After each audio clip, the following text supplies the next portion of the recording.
This is revenue marketing raw. No fluff, no vendor pitches. Just the truth your CMO won't say out loud.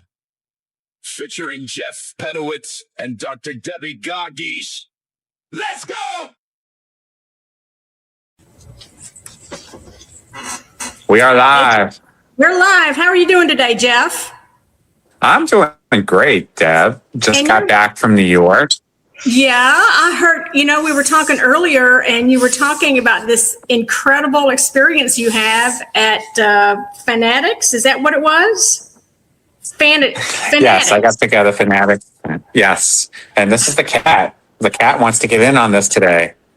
So the cat wants in. Cat wants in. Cat wants to hear all about Fanatics. Cats are my favorite thing on TikTok. So maybe you should put your cat in there and have him dance to a song. There you go. Well, he actually does like to dance. This is Hey, Jeff. So. Jeff, we might get more views that way. What do you think? We might actually. That might actually work. The dancing cat. That's right. Animals and bring them in. So anyway, but back to Fanatics in New York. So what the hell was that? So if you've ever bought anything online, like for a sports team or your college, you mean like the Sophie Cunningham point mug that I just ordered? Yes. Yeah, exactly. Yes. So most likely you probably bought it from Fanatics. They're the world's largest retailer of everything sports memorabilia, both past and present. And this is their annual convention. So it's a way for sports fans to celebrate not only their favorite teams, but to buy merchandise, to see athletes, to just get into all kinds of experience. And it was my first time going because we have one of our clients, Joe Hollywood, was exhibiting there. So we were there to support him. But, I was, when we were, as we always do, like, we want to talk about this week. And we were like about 15 minutes before showtime. I'm like, we should talk about this because I think for a lot of marketers can learn how to deliver a better experience. And I think there were so many different aspects of marketing happening throughout the weekend, Deb, that I just thought, hey, why not share?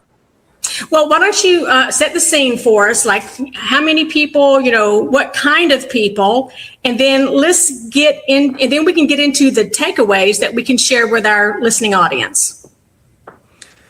Yeah, I mean, first of all, from small children up to grown adults our age, fans come in all shapes and sizes.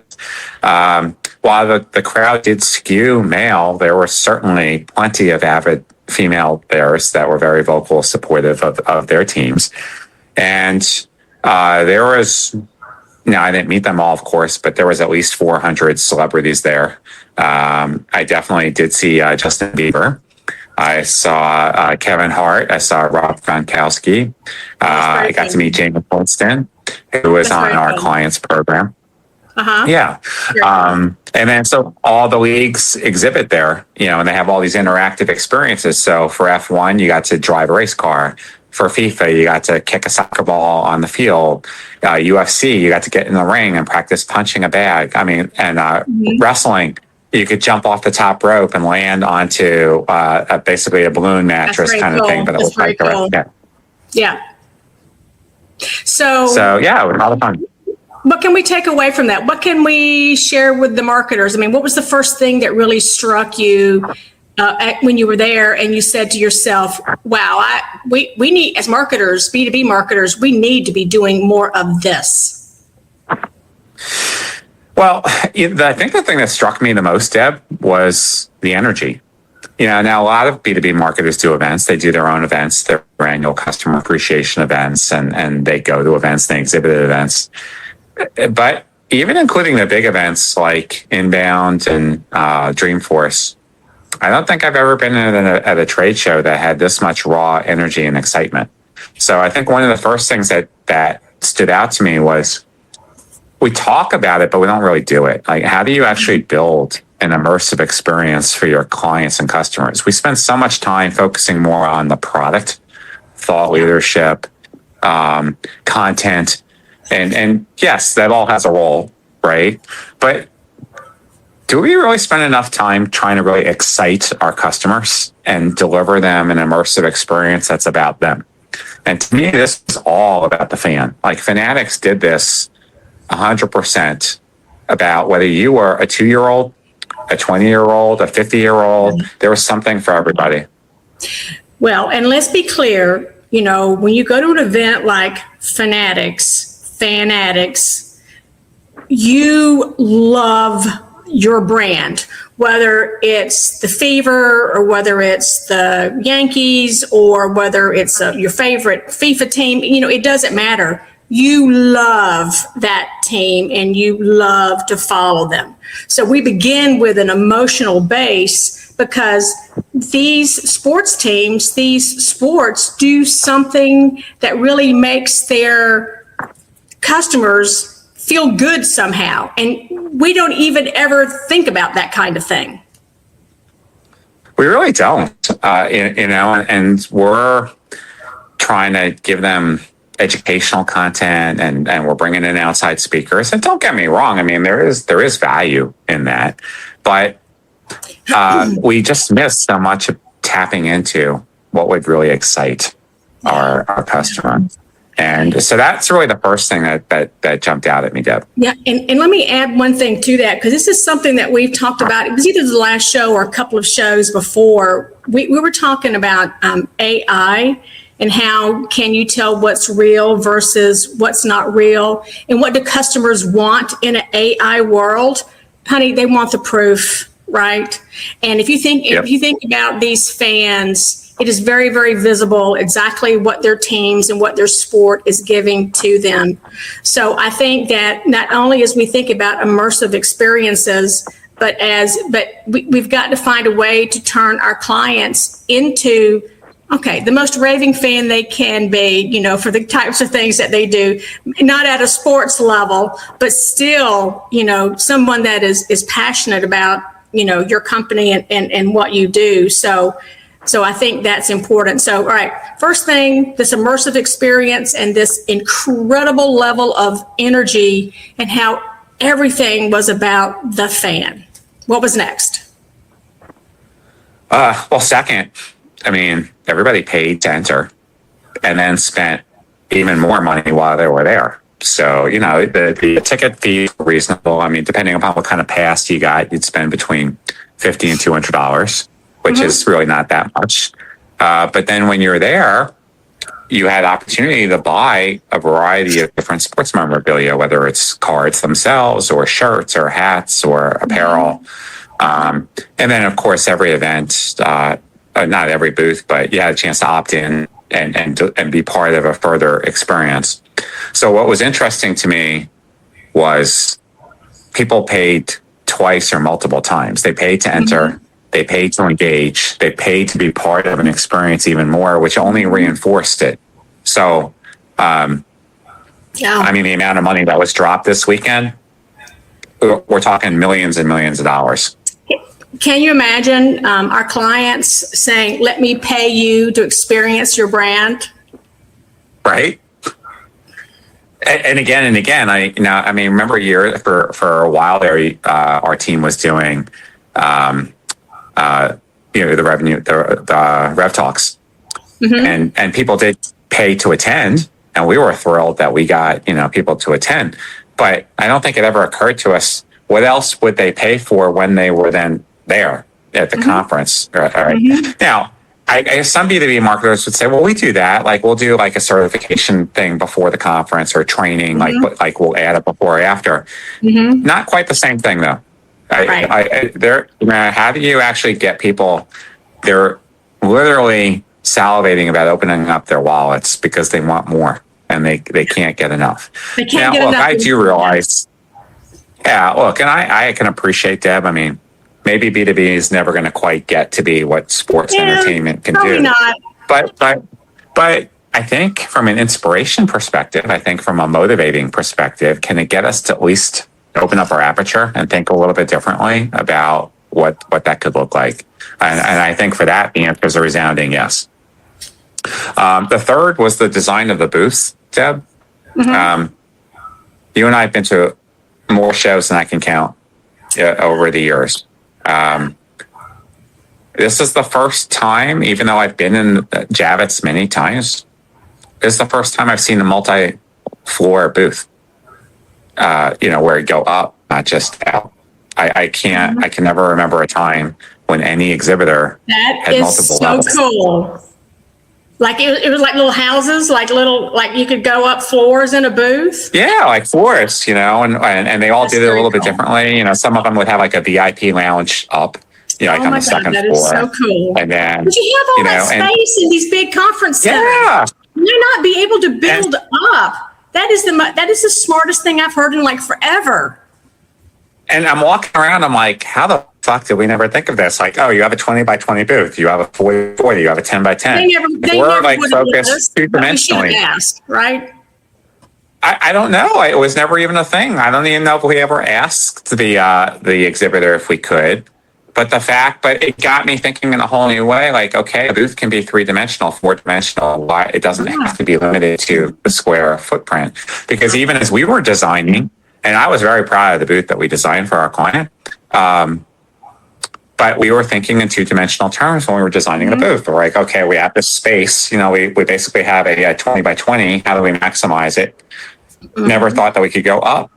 So, but look, that principle then, Deb, doesn't just have to be in a physical space. Like, why do we let ourselves be bound by the same dimensional limitations, right? We think, an email has to look like this. A direct mail has to look like that. A social post has to look like this. Why? If you changed your aperture, what other ways could you reimagine your marketing so it delivers a better experience? It's the same space. It's the same footprint, but going up instead of just out. I love that. And so that's another takeaway I got. Well, and I think the really underlying principle there is, how do you look at the same thing you've done 1,000 times and look at it differently? How do you bring a new perspective to that to see what new opportunities you have, right? So it's just like, I've got this space. Oh, but what if I go vertical? So that is very much having that open mindset and not, we used to call these ruts, not staying in the same old rut in the way you think. So that is and now I'm going to have to go, as soon as this is over, I'm going to go take a look at these vertical booths because that sounds amazing. So what was next? Honestly, I have to give a shout out to our client, Joe Hollywood. And we're excited to be working with him and doing a lot of his marketing. Joe is a master showman and entertainer. His instincts, what to do in the moment. So look, we all have been at our booths. We sit there, we come up with all these gimmicks to get traffic to come to our booth, right? So he's broadcasting live the entire time. Yeah, he's going for 15 hours straight. Wow. Does not take a break. And this is what he's known for. And he like when he's back home in his studio, he'll do 2-3 shows a week, each 36 hours long.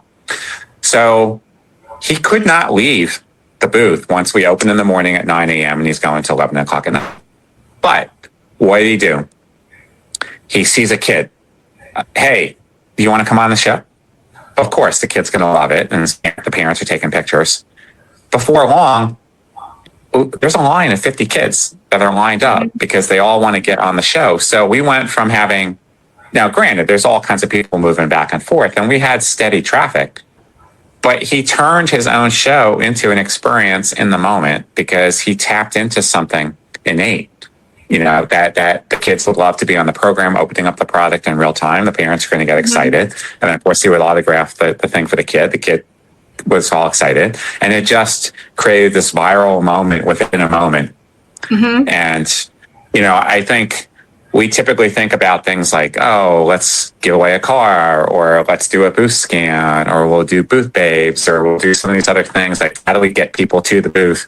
And now granted, most of our B2B shows, you're not going to see kids there, right? But I think it was just his ability to read and react in the moment. He's so in tune with his audience. He's so in tune with his customers that he just instinctively knew, and he just did it in the moment. How many of us are instinctively in tune with our customer? We have all this data that we're supposed to be studying and reading up. But are we that intimate with our customers, Deb? And I don't mean, I mean, in a way, No, I like a know, positive way. But, I think a lot of I don't tech think we are. companies, yeah, I think a lot of tech companies don't even like their customers. Right? Yeah, well, they like the money, I guess. But They like the money. Right. But that was another, that was another part of it, like a big takeaway I got from that. And it was so fun watching people fanboy out over him, seeing 50, 60-year-old men. Oh my God, he's the best in the business. He's so popular. I can't believe he's here. I can't believe I got to see him. I can't believe, just really cool. So, Fanatics is a great company, and look, they've been around for a long time, and they've been building this. They didn't arrive here overnight. Fanatics Fest didn't arrive overnight, but they've been building this experience. And maybe, B2B, we have some of our own celebrities. By the way, Gary Vee was there. He's really into the world of sports merchandise. So I actually saw him. For myself, I was fanboying out over Gary Vee more so than the athletes, because I'm like, oh, it's Gary.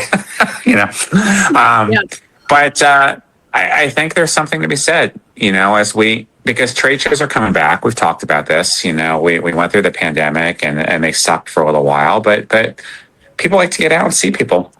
Yeah, they like to socialize. They do. They absolutely positively do. So I think there's a lot. So, Jeff, this is not the first time in the history of marketing that we've talked about customer experience, right? Really? This is totally, not a new topic. So if we were to extrapolate from your experience, let's talk about maybe some practical things that a marketing team might consider when they are thinking about better, improved experiences with and for their customers.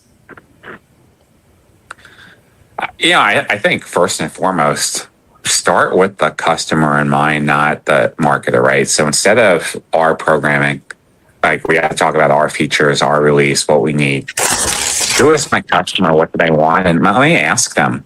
Let me go talk to them. What would make this an amazing experience for you? If you could have everything on a silver platter and I could deliver it to you, what would that look like? Yep. And then I would start studying that and getting data from there. So that would be one place I would start, Deb. And the second is, given how fast the world's changing and all the various different channels, and we've talked about AI enough, it doesn't necessarily have to be about AI here, but the thing that struck me the most is there wasn't a single mention of AI at all at this conference this weekend. This was 100% authentic, real fans, real athletes, real celebrities, real money, and AI wasn't anywhere to be found. Oh my God, I thought we were going to have one show where we didn't mention AI. I guess it didn't happen, right? Well, I think just in passing, and that, look, that's to say that authenticity is real, and so if you can spend more time thinking about how you truly be authentic, it's not about getting more done. It's about creating that connection. Let's talk about data. And how at traditional trade shows, you walk into a booth and somebody scans your data and then you have a generic experience. I'm assuming that didn't happen like that at this trade show. No, not at all. I mean, because depending upon, obviously, I shared some of the booth experiences. You were scanning to get an experience, and which was part of. So if you were at F1, you were driving a race car. If you were in the FIFA booth, you were playing with a soccer ball. But you brought yourself there. What about giving them their data, enabled them to further customize your experience, or was there anything like that there? Yeah, to that end, no, but I think on some of the follow-up, there probably will be, Debbie, as each week starts to engage with them. And I know that's our plan. for Joe Hollywood because we have an online giveaway, and then there's going to be personalized loyalty programs and follow-up that we're going to be doing with the people that enrolled. Okay. So yes, I think there are opportunities to do that. Okay. All right. So one of the things that I know that you talked about were just all the different things, all these different things that you can do, and you called it an omni-channel flywheel. So you want to talk a little bit more about that? Well, I mean, it was really for the senses. You got hit from everywhere because you were physically there. You were watching television. You were listening to music, listening to video. You're getting real-time feeds on your Instagram, on your YouTube. And so people are posting and sharing content. And you're watching the people record the content, but then you're seeing the content like it happen.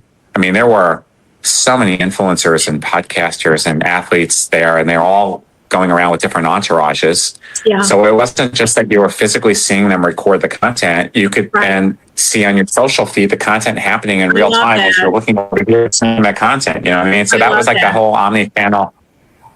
I love that. I love that. It's simple as so our client, right? So our client Joe, he's broadcasting in real time on Whatnot. So you could watch the Whatnot channel digitally and see him.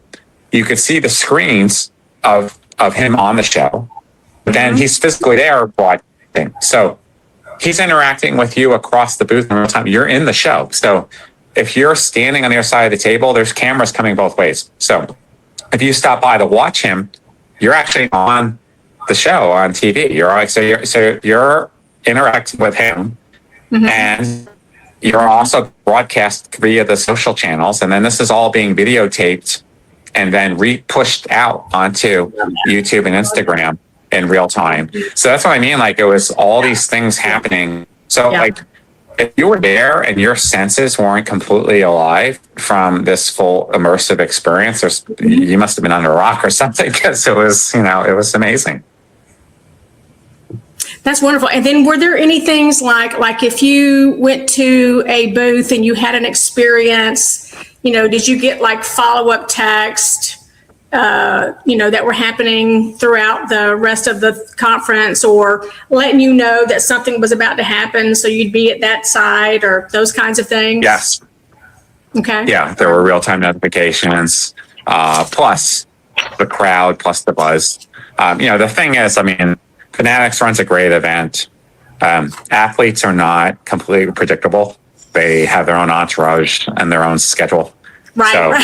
Someone was supposed to be there at 1, doesn't necessarily mean they were going to be there at 1. Sometimes they showed up, sometimes they didn't. Sometimes you got a complete surprise. Right. Yeah. So, but getting to see the entire Knicks team walk down the aisle with Spike Lee holding up the trophy. That's very just cool. Seeing the fans go nuts. That's very and cool. I'm not a Knicks fan, but I appreciated the energy. It was just amazing how to. So last question, you're a CMO, you have listened to this broadcast, and you're going to walk in on Monday morning and you're going to tell your team what? Guys, I want our customers to become fans. How do we do that? I want them to become raving fans. Let's start thinking about this very differently. And let's pretend we're a professional sports team.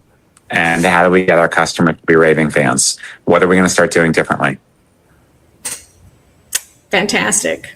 All righty. Well, thanks, Jeff, and thanks for sharing. Again, we have a great client. It was a great experience for us.